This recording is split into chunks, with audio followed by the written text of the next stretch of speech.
So Danny, a 3-0 opening day victory against Clitheroe, but what cost has it come? Yeah, that's the disappointing thing really, and you always want to get through games unscathed, but we have picked a few injuries up, so that's the downside to today's result really. But they're not major, they're really not major. It's just a few niggles and a little bit of tightness, so I think we'll be perfectly fine. Dante in particular looked in a lot of pain, didn't he, when he came off? Is there anything you can tell us about that?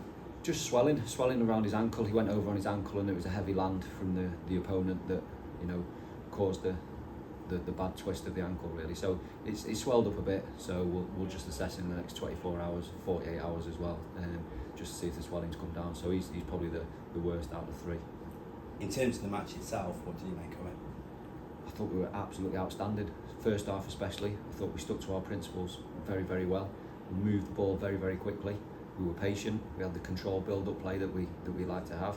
And then when we got in the final third with the rotations and the movement of the front three and the 10 and the 8, I thought we were absolutely fantastic. And we got our rewards with the goals and the movement and the final third play. The dynamic movements was just unbelievable. Really, really pleased with that. Last week, I remember you spoke about you almost implored your players to be more creative, be more brave on the ball, and to use the wings. How well do you think we did that today? We did it to a T. We really did. I mean, the last 2 days in training, the lads have been excellent. They really have. We've focused on a lot of link-up play.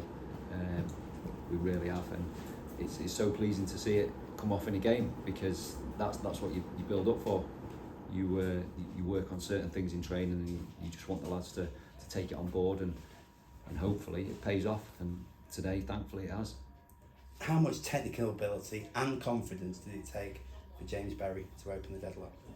He's got all that. We know what he's got from an attacking point of view. He's so dangerous, and from us it's just to get him in those positions more and more often, because we know what he can do.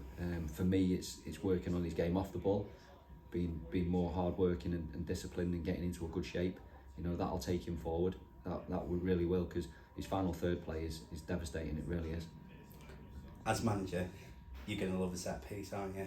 Was our second goal almost a perfect one?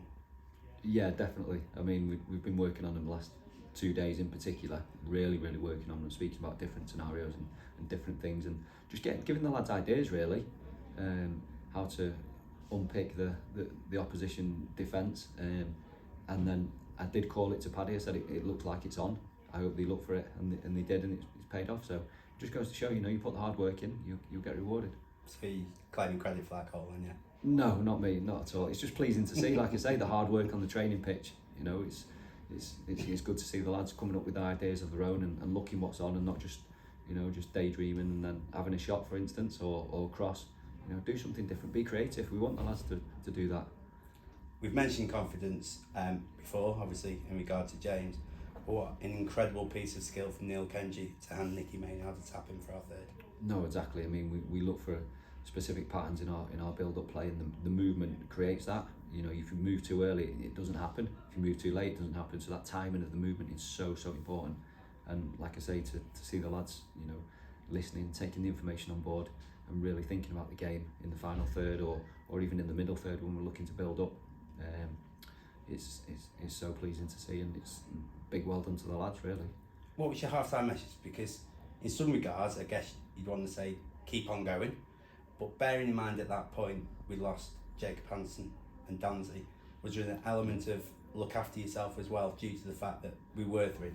Yeah, it was just getting the balance right and managing the game, not going gung-ho, weather the storm. We expected them to, come after us, because the next goal is crucial really. If they got it, that could put them on the front foot, and us, we could have been easily on the back foot. So from that perspective, it was like weather the first 10 minutes, try and control the game, try and get in behind them, get in the final third, and then start looking to control the game from there really. There was quite a few sloppy moments in that second half which disappointed me, but all in all, can't fault the lads. I think there was a few outstanding performances today. There really was, and it's just about continuing that, because at the end of the day, it is only a start.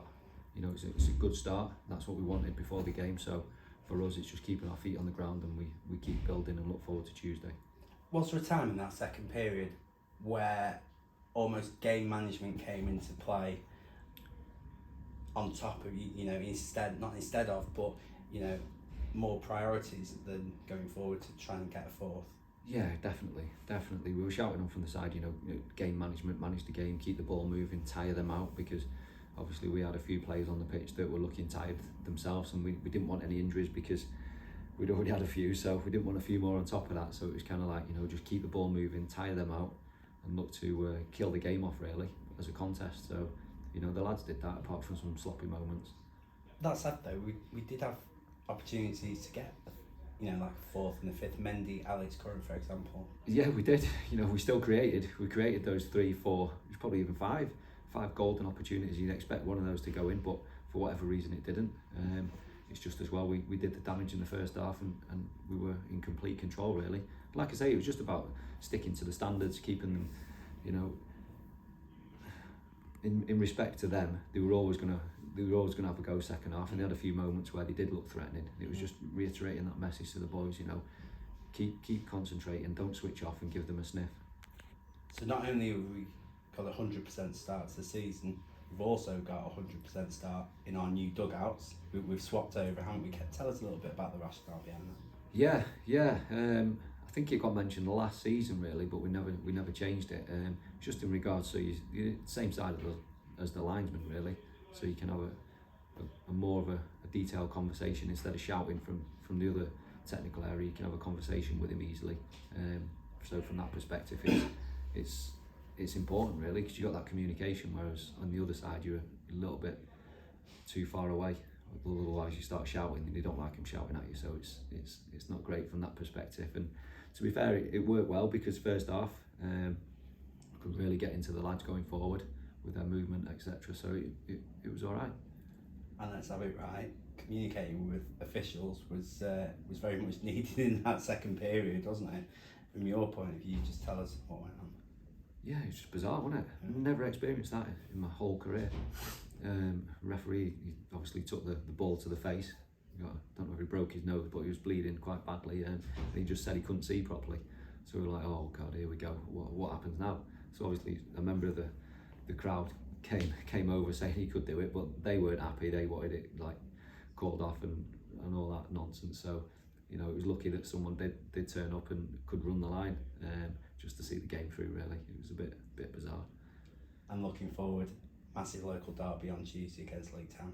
Yeah, it will be. Obviously, they'll be up for it. They've won today. They'll be full of confidence. So we'll go into it full of confidence. And every game's different though. Let's be realistic. They're a completely different team to what we've played today. So we'll have to assess our squad and see who's fully fit, and we might have to change a few things. We'll have to see. Thanks, Danny. Thank you.